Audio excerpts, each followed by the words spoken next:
Welcome to Square Notes, the Sacred Music Podcast. Your chance to learn about the teachings of the Catholic Church on sacred music, both in theory and practice. Through interviews, discussions, and music, your hearts and minds will be lifted up and better understand what it means to sing the praise of His glory. And now, your host, Dr. Jennifer Donaldson-Nowicka.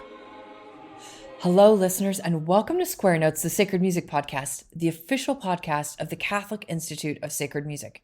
My guest today is my colleague here at the Catholic Institute of Sacred Music, Dr. Christopher Berry, and we discuss accompaniment of chant for a bit before focusing on organ building projects and how to fundraise for them. Dr. Berry will be teaching 3 classes this summer here at CISM. July 13th through 17th, he teaches a class on organ accompaniment of chant, limited to 6 students. The following week, he and I co-teach CISM's Choral Institute, an immersive course which features sung lauds, mass, and vespers every day, utilizing chant, polyphony, new compositions, hymnody, and organ improvisation, alongside the composition seminar taught by Dr. Frank LaRocca and the organ improvisation class taught by Martin Baker. We discuss how to run a great rehearsal and develop our choir's vocal technique and musicianship skills. There's a lot of time for conviviality and collegiality, as well as evening sessions, which are a mix of professional development and fun. And the sections in the Choral Institute, SATB, are anchored by 12 McGinnis Fellows, 3 in each section, as well as 5 Choral Fellows in each section, alongside other course participants. That course is held July 20th through the 24th. Dr. Berry also teaches a course entitled Choral Preparation, Choral Conducting, Rehearsal Technique, and Group Vocal Pedagogy, July 27 to 31st, which takes students through the basics of conducting, score preparation, and how to structure a rehearsal. We ended the summer by teaching together a chant camp for singers ages 8 and up here at CISM, August 3rd through the 7th. There's a lot going on. Check it out all on our website, catholicinstituteofsacredmusic.org. Click on events to check out the chant camp and click on summer courses to check out the graduate classes. And now on to the interview.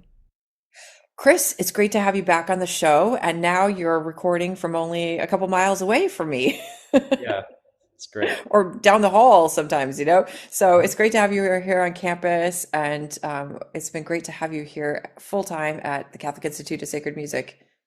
It's been wonderful to be here. It is wonderful to be here. And whether we're down the hall or a few miles away or even across the country, it's always awesome to be on Square Notes.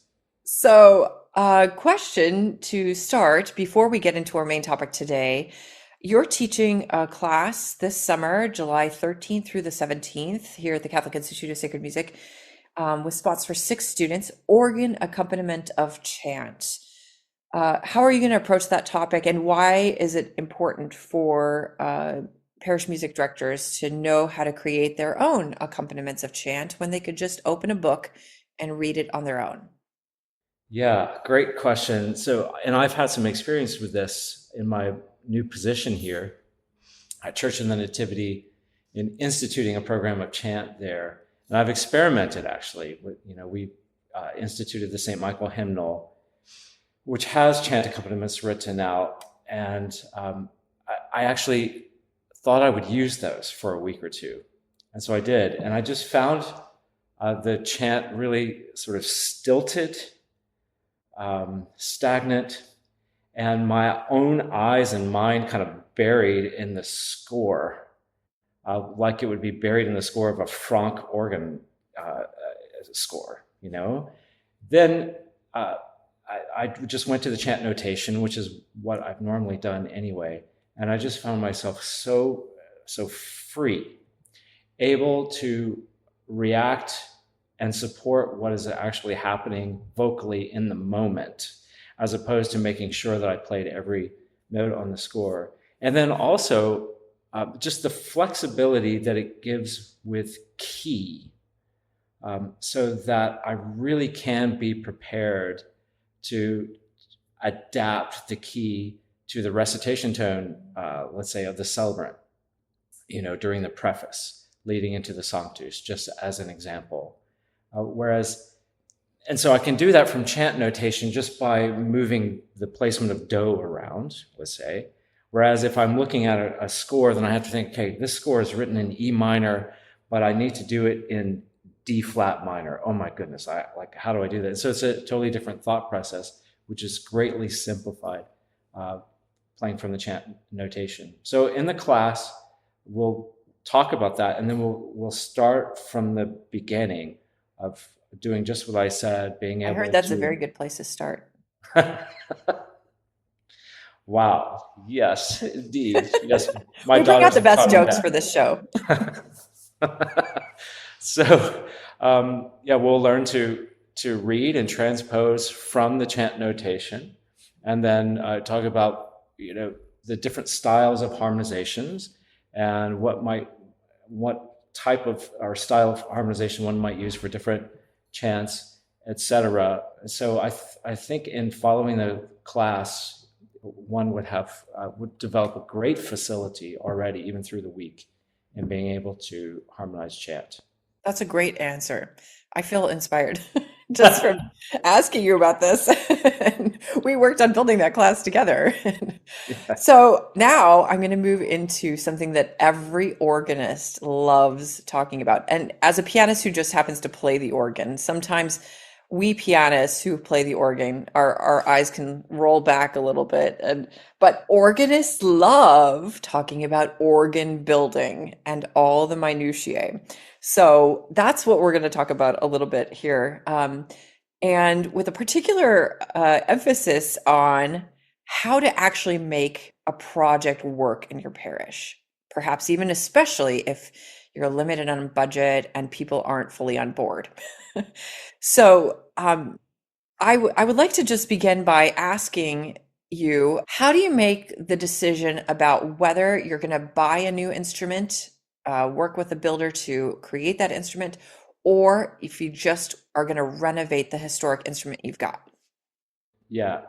Okay. Great questions. If I can back up to that first one and just say the difference between pianists and organists, so you poor pianists are kind of stuck with your instrument. And I realize I'm an awful pianist, but I do realize that there's variance in instruments. But basically, you have the piano. You have the hammer, and you hammer out the score. That's such an organist answer.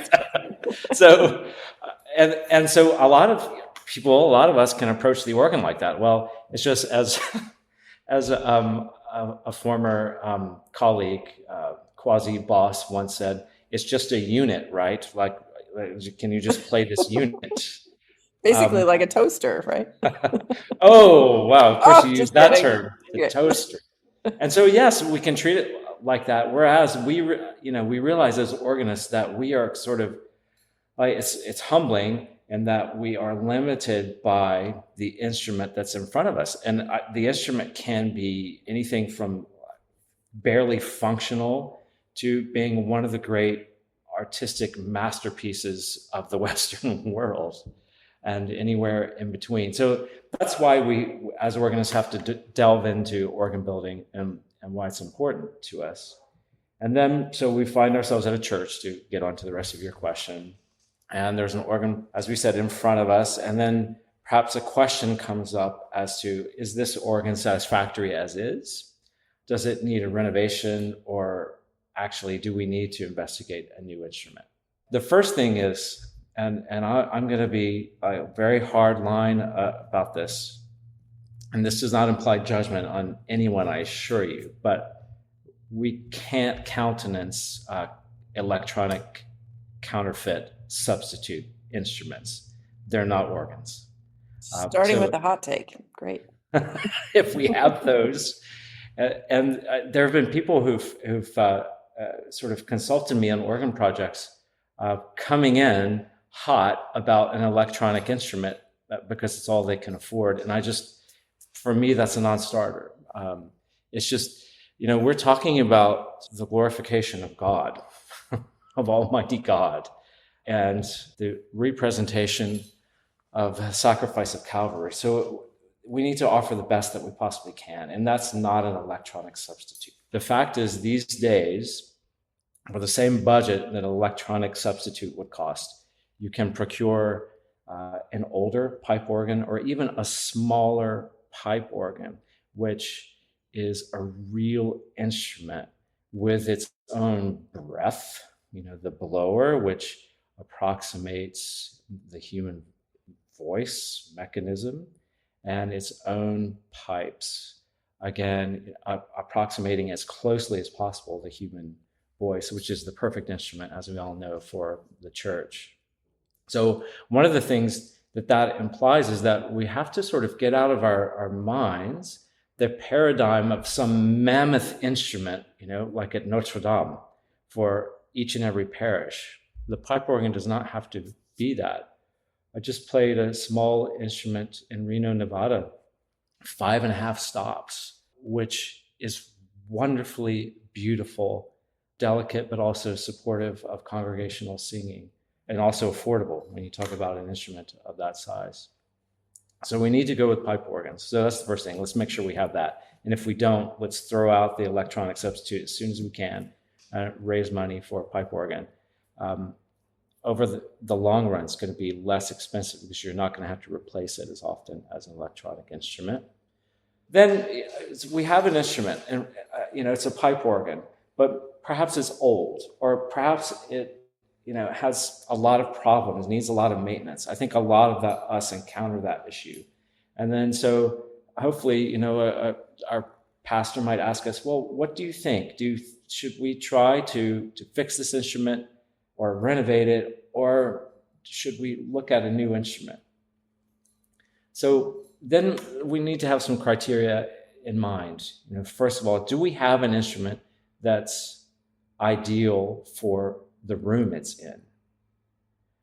Is it perhaps too large? And yes, I'm an organist who says a lot of, especially new instruments I hear in this country, are too loud for the room they're in. Is it appropriate for the room?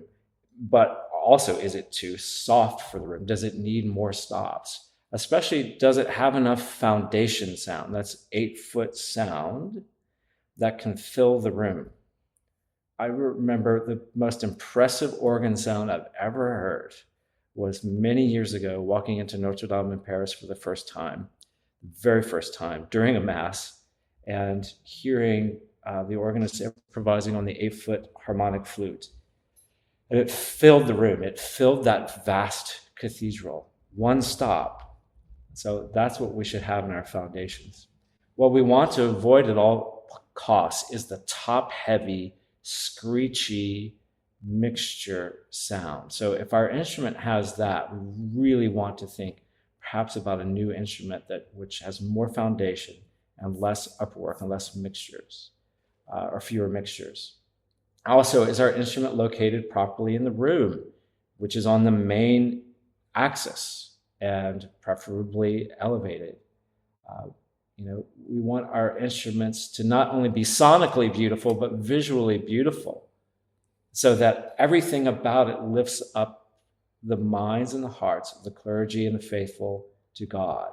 Then we want to evaluate the instrument's integrity as a musical instrument. So was it built for the room? Was it built as a single instrument? Or, as happens nowadays, is it comprised of, maybe a few ranks of pipes from an original instrument, plus a rank of pipes from here, plus a rank of pipes from here, plus a rank of pipes from here? What we have, frankly, in this country today, in every city, it seems, are local organ builders who are really into this, trying to cobble instruments together. And generally, it does not work satisfactorily. The instruments have to be built as an integral instrument. Then we have to consider the acoustical shell of the organ, which is the church, the room it's in. Does this instrument actually work in this room? Or do we need to modify the stop list or modify the voicing or whatever to make it work ideally acoustically in this room? And then the main thing is that the instrument has to have a soul. It has a unique voice. It is connected to the console, hopefully. And this is another hot take, but this is where I'm really going to push for mechanical action instruments so that we're playing the instrument that's in front of us. We're not playing an instrument that's across the room or down the way. I realize that sometimes that's the only solution, but that creates sort of a disembodied experience that affects the playing experience, which is important for the player. So, and that's the next point, is the playing experience edifying? It should be. Again, as we sit here, we're doing this recording on Ash Wednesday, and thinking of our penitential practices. Playing the organ should not be a penitential practice, nor should hearing the organ, actually. So the organ is taken away during penitential seasons. So playing the organ should be an edifying experience. So the console should be nice, made of real solid wood. It should be a beautiful piece of furniture. It should be sufficient for our playing needs. Does it have sufficient levels of memory? Does it have enough pistons on it so that we can perform the repertoire we need to perform? Is there sufficient lighting on the console? Does it have an adjustable bench so that different players can play it? So from the sublime to the not so sublime, we've got to think about all of these things. So a question, I'm wondering if you've got an instrument that is meeting those specifications but has mechanical issues, what are some of the mechanical issues in the console, in the wiring, in the blower or the pipes that you think can be overcome by a renovation process? Or what are things that make it become too costly to overcome and you should probably think about a new instrument? Yeah.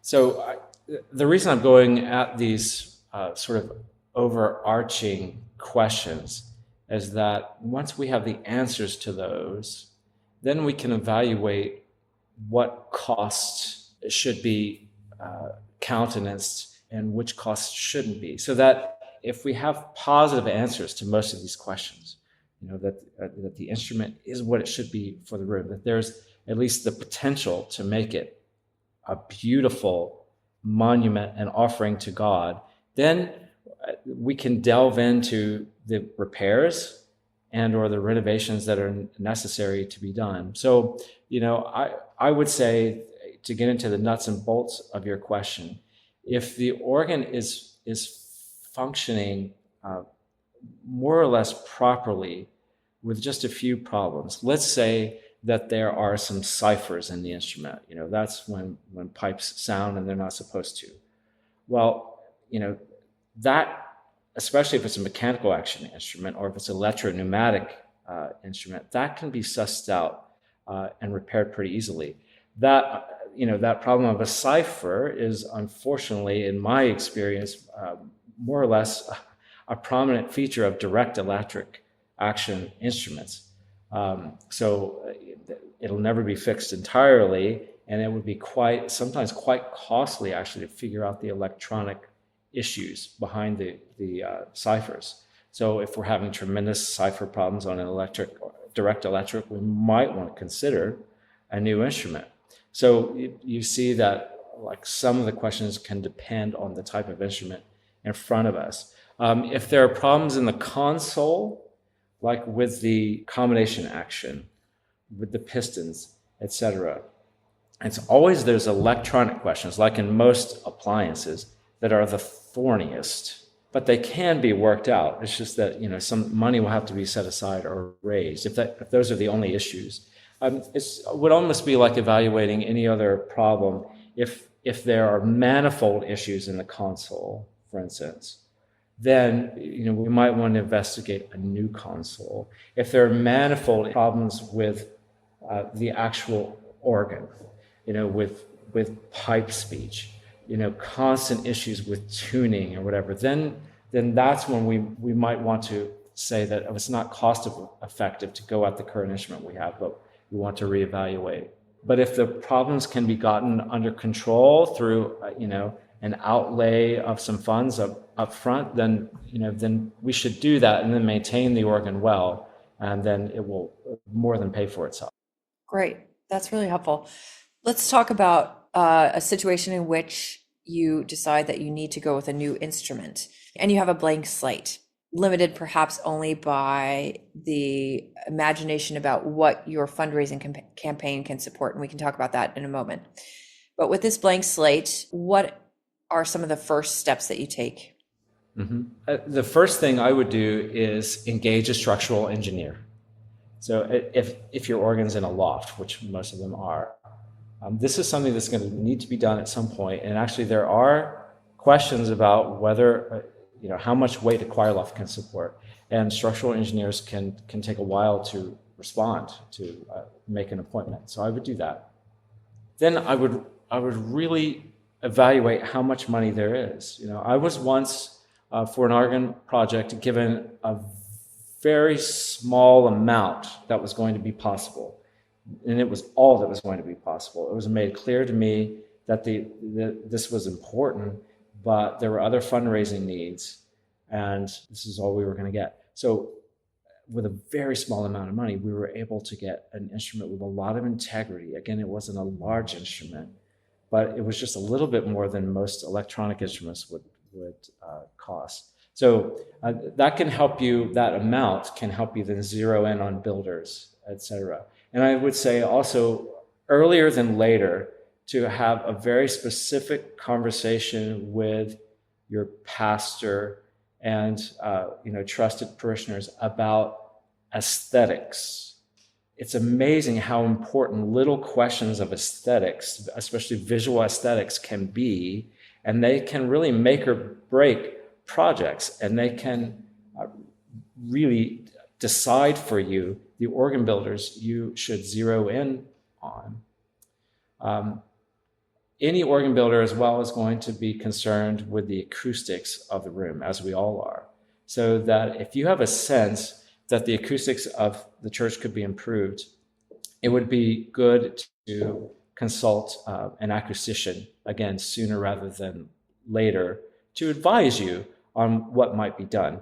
There are some things, of course, which are no-brainers that we can decide ourselves. So before undertaking any organ project, we should make sure that carpeting is removed and any acoustical tiling is removed, etc. The other thing you can do immediately is determine the seating capacity of the church. And then, as a general guideline, you can think that you would need 10 ranks of pipes per 100 people.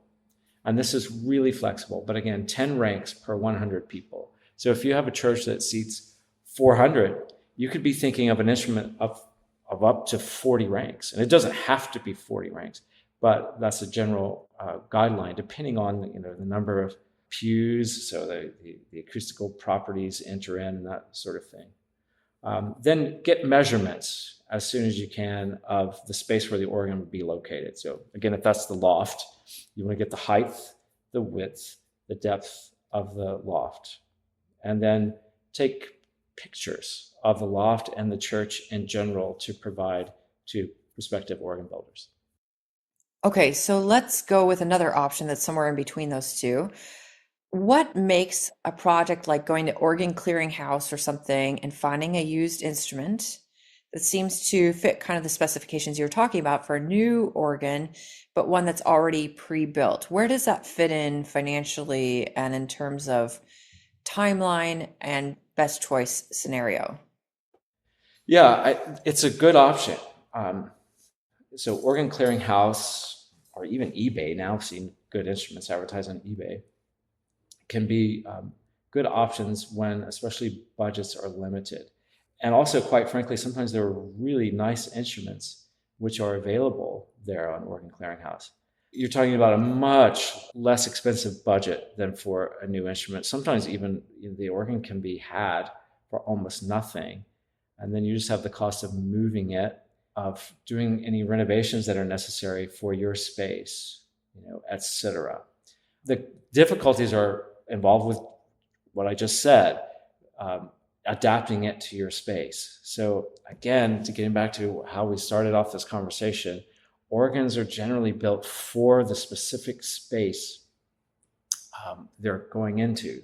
So when you have an organ which was built for another space, you need to, first of all, you can evaluate it by its size, of course, so by the actual dimensions of the instrument, also by the stop list, of course, and then by the aesthetic of the stop list to see if it might work for you. Then I think you have to go and visit and or engage someone, another expert to visit for you or to go with you, so that you can not only play, but you can hear the instrument with your space in mind to make sure that it would work as well as possible. Okay, so let's say that you are going with the option of building a new organ. How do you choose a builder? Yeah, so it gets back into some of the other criteria that we were talking about, and then I'll add some. So we really need to evaluate the repertoire needs of our parish. So, are we in a parish that really values hymnody? If so, we need to make sure that any organ is suitable for leading hymnody, so that there's a nice plenum sound. Does the parish value and need a lot of repertoire playing? If so, which styles of repertoire are edifying to the clergy and people? And along with the repertoire would go improvisational style as well. So only Messiaen and Tourneur style improvisations, right? Yeah. That's what every church asks for. Heavy on Messiaen. Yeah, exactly. I was at a parish that did not value modern, and by modern I mean basically 20th century and beyond, repertoire at all. So it was important to recognize that and to know that early music, Baroque music, was really valued, and that determined the choice of organ builder. Can the builder build an organ that can accompany chant well and beautifully? And that generally means like beautiful foundation, open foundation stops, not the Borden. That's not the stop to use to accompany chant, which a lot of people think. Beautiful open stops. Is choral repertoire important? If so, what style? Are you at a parish that's singing Stanford and Elgar, etc.? So English choral repertoire. If so, we need to go to a builder who can build that wonderful English swell. Do you, as a player and a conductor, do you have to play and conduct? So if so, then you're going to want to look at builders and the styles of consoles that they built to make sure that you can have a console that is conducive to both playing and conducting.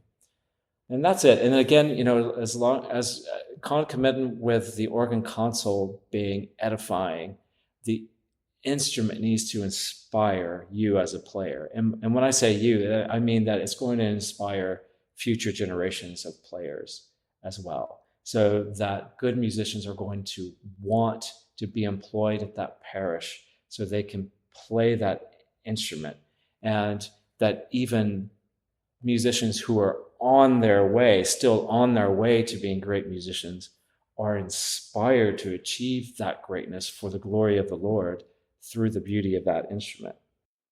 So let's talk about looking at specific builders now. What are some things that you look at when you're looking at them as a particular company and builder? Right. So I would say that the first thing to do is to talk to colleagues, to talk to organ experts. If you need some advice or just some second opinions, and we can all use some second opinions about specific builders, especially new instruments that have been built. And so what you're looking for there is to make sure that they have good business models. They deliver on time, within budget, etc.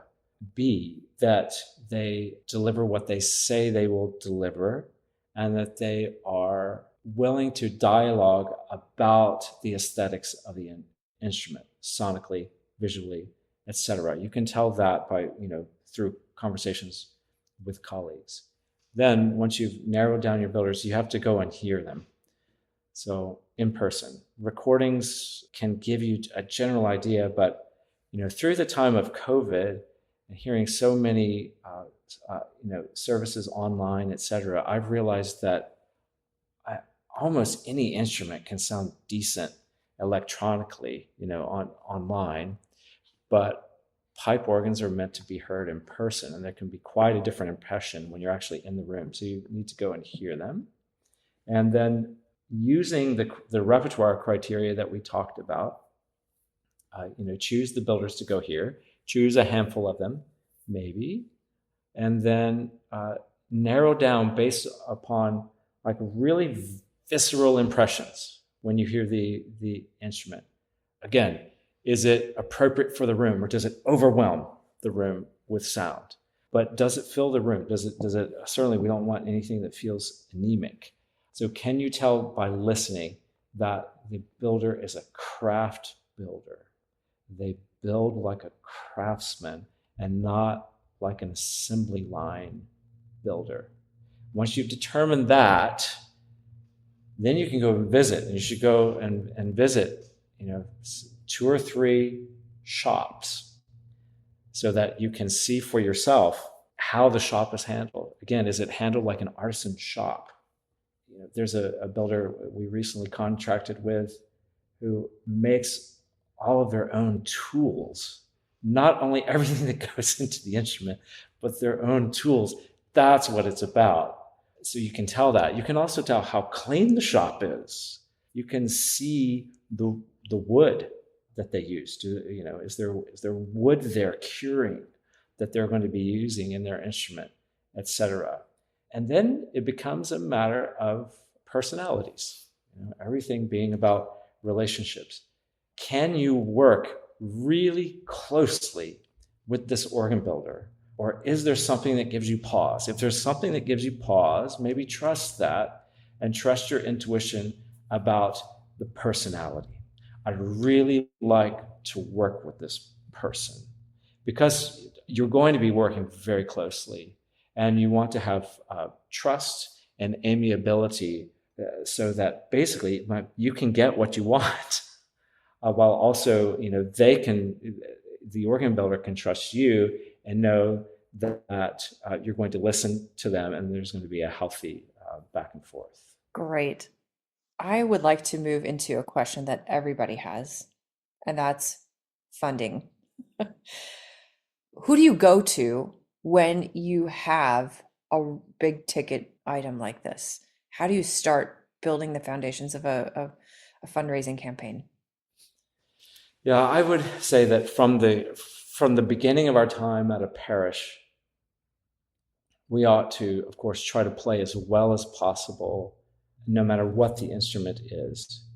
That is going to attract fans of the organ and fans of music. And we know that we want to attract them not for its own sake, but because they are the ones who are potentially going to be supporters of the music program.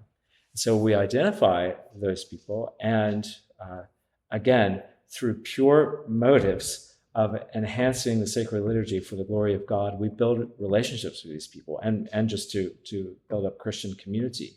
We build relationships with these people, and we're honest from the beginning about the instrument that we have and about any instrument that might be needed. We're certainly respectful of the current instrument, and so we don't really even need to criticize it.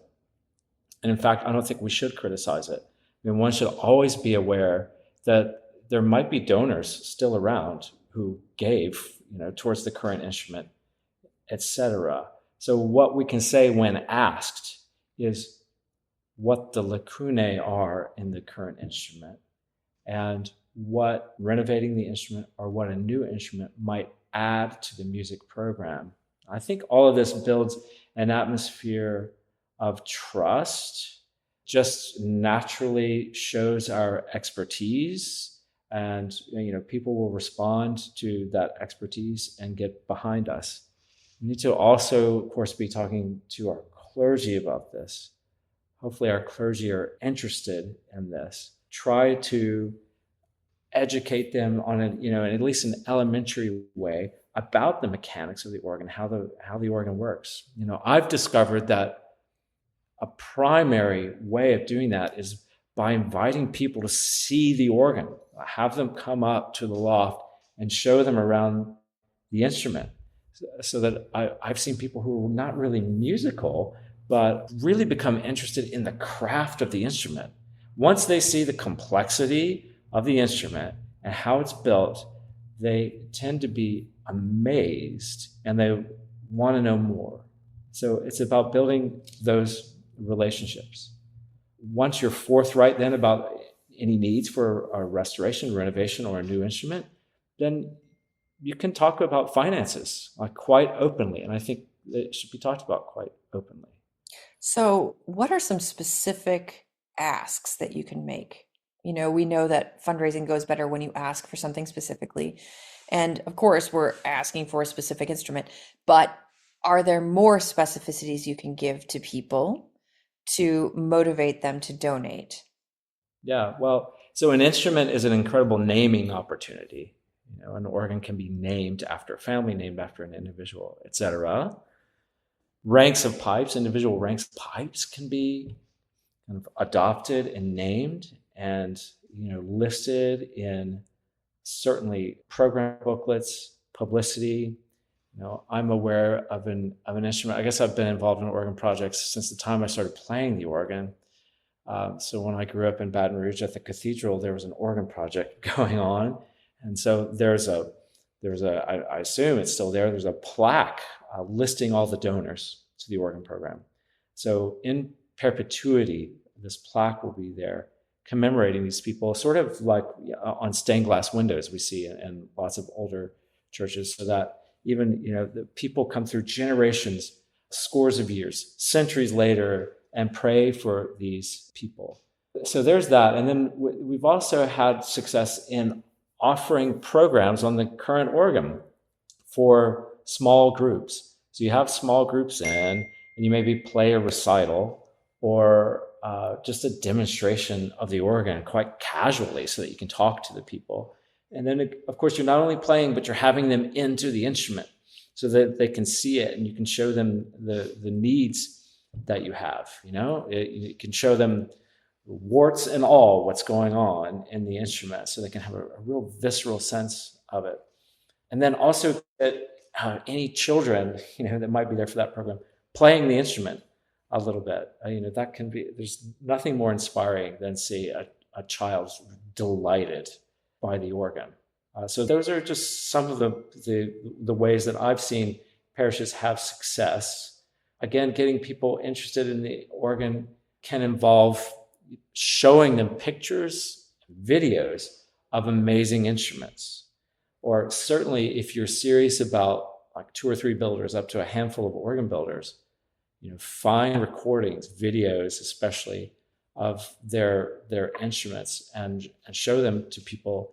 And I think that can be really literally eye-opening, because many of our parishioners are glad to have good music and want there to be good music, but they just don't know yet what's possible. They don't realize how wonderful it can be. These are very inspiring thoughts and well packaged even for pianists. So thanks for inspiring us. If people want to know more about your work, where can they visit? Well, they can visit the website of the Catholic Institute of Sacred Music, which will tell about me, about you, and about our programming here, especially about our coursework that's offered. As you mentioned at the beginning of our interview, not only the course on chant accompaniment, but organ improvisation, which will have the summer taught by the eminent Martin Baker, etc. Great. Thank you so much, Chris. You're welcome. Thanks. We hope you've enjoyed listening to Square Notes, the Sacred Music Podcast with Dr. Jennifer Donaldson-Novitska. For more information about this episode, sacred music resources, or upcoming events, visit our website at sacredmusicpodcast.com. You can subscribe to our podcast on iTunes, Stitcher, YouTube, or your favorite podcast app. If you enjoy our podcast, please write us a review on iTunes. This improves our iTunes ranking and helps others find out about the podcast. The music you heard at the beginning of this episode is Hec Dies by William Byrd, sung by the London Oratory Schola Cantorum Boys Choir, directed by Charles Cole, from the CD Sacred Treasures of England. The music at the conclusion of this podcast is from the Prelude and Fugue in G major, BWV 550 by Johann Sebastian Bach, performed by Jennifer Donaldson-Nowicka. We look forward to having you join us next time, and until then, may we sing the praise of His glory.